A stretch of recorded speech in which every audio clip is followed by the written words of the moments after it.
Bonjour tout le monde, aujourd'hui je vous propose de découvrir le N955 dans son mode de bistable. Premièrement, je vous ferai donc une démonstration du montage. Deuxièmement, je vous fournirai les explications via et au travers le schéma électrique. Et troisièmement, je procéderai au montage pas à pas devant la caméra afin de vous permettre de chez vous de reproduire le montage. Donc c'est parti. Je vais déjà commencer là par mettre le montage sous tension. Voilà. Et là on voit que rien ne se passe. Quand je vais appuyer sur le bouton poussoir ici, la LED ici elle s'allume. Mais quand je rappuie dessus, il n'y a plus rien qui se passe.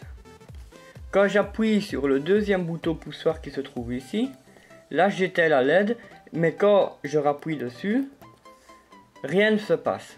Donc on voit que, déjà à travers ce circuit, que la sortie reste stable, tant que l'on ne fournit pas une action sur un ou l'autre bouton poussoir.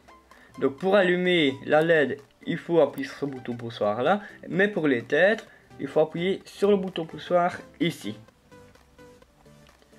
Donc là maintenant je vais vous expliquer donc le fonctionnement de ce circuit au travers du schéma électrique.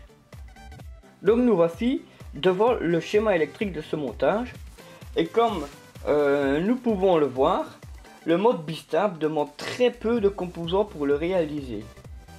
Il faudra donc, comme représenté ici, il va falloir deux résistances ici de tirage en pull-up de 10 kΩ.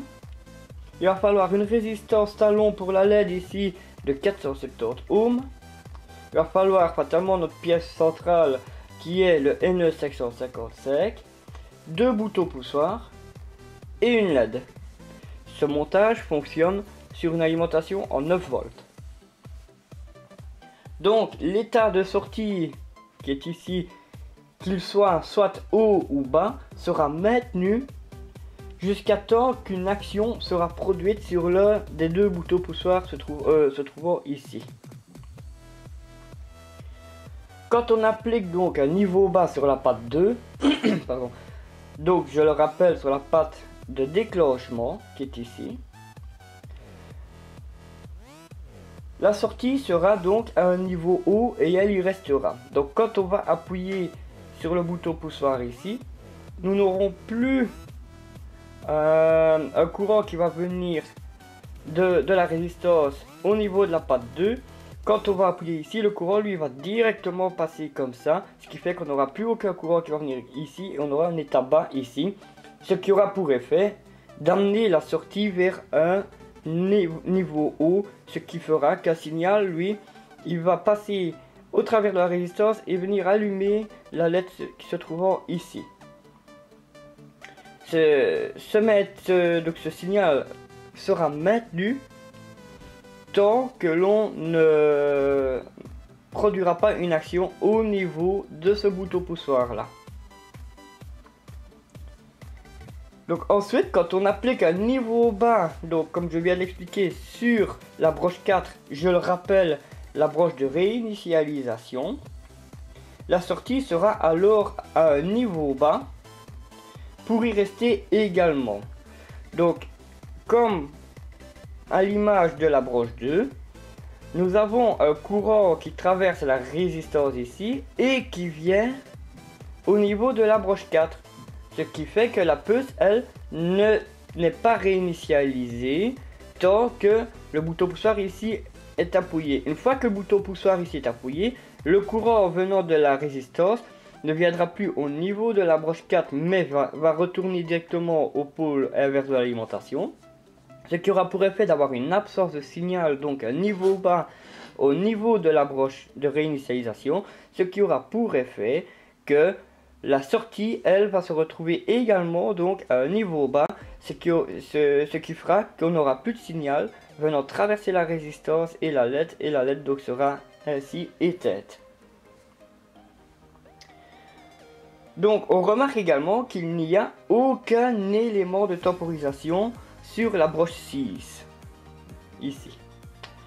Donc quand je parle d'éléments de temporisation, je parle d'un réseau résistance condensateur que l'on retrouve habituellement sur les NE555 branchés sur la broche 6 et 7 de ce timer.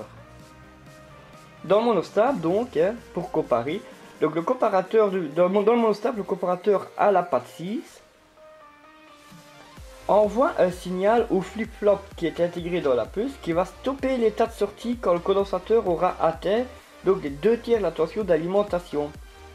Mais dans le bistable, cette patte 6 n'atteindra jamais cette tension.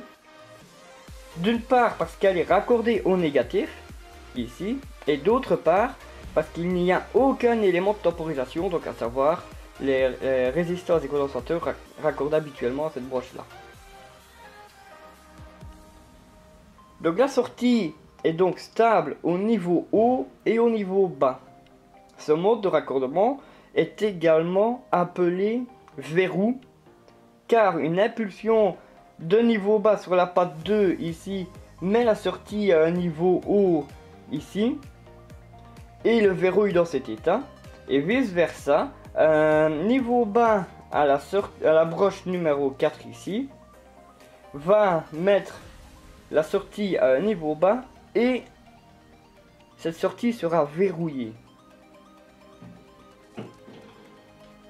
Donc comme pour le monostable, les pattes 2 et 4 devront être tirées ici vers le haut à l'aide des résistances de 10 kΩ. Je rappelle les résistances dites pull-up ici.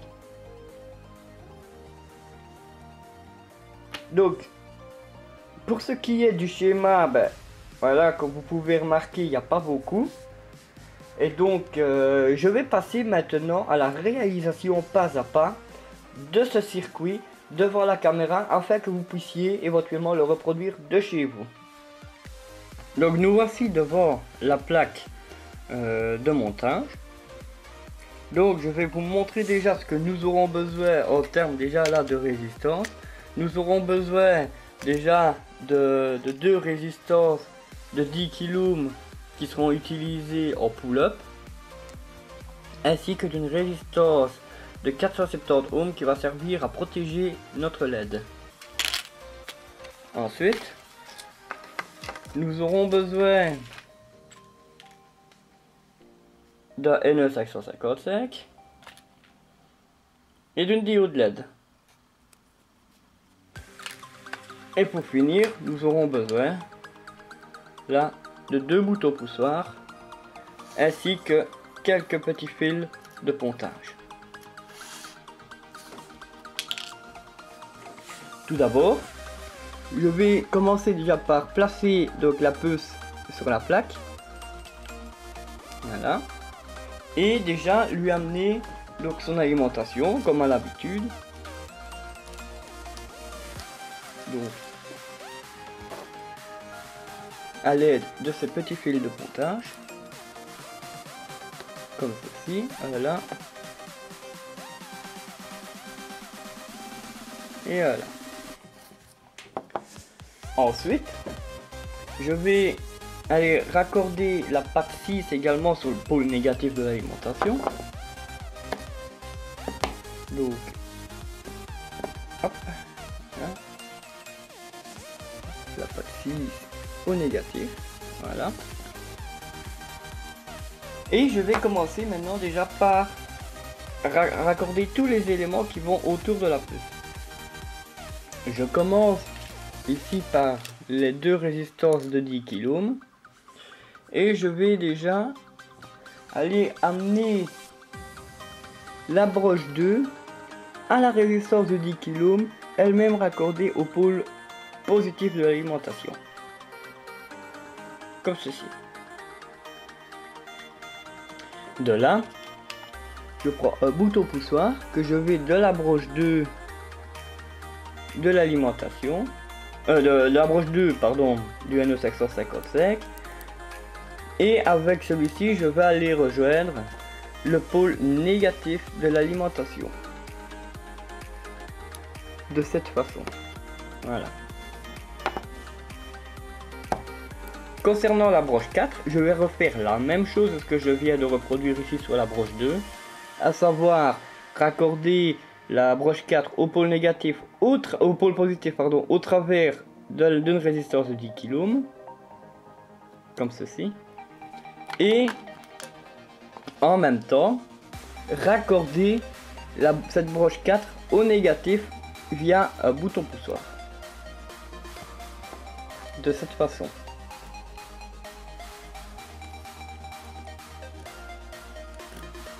Voilà. Maintenant qu'on a tout ça, il nous reste plus que deux petits éléments à faire, à rajouter sur la plaque, à savoir la résistance de 470 ohms et la LED. La résistance de 470 ohms, je vais aller la brancher sur la patte 3 du NE555, comme ceci.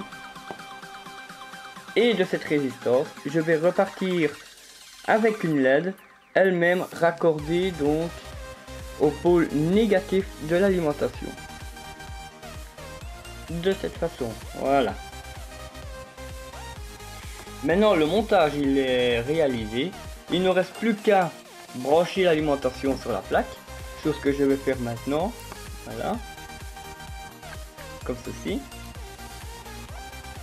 Et d'aller brancher donc de maintenant donc de mettre le circuit sous tension. Voilà ce qui est fait. Et quand on appuie ici sur le bouton poussoir de la broche 2, on a la LED qui s'allume. Et quand on appuie sur le bouton poussoir raccordé sur la broche 4, on a la LED qui s'éteint.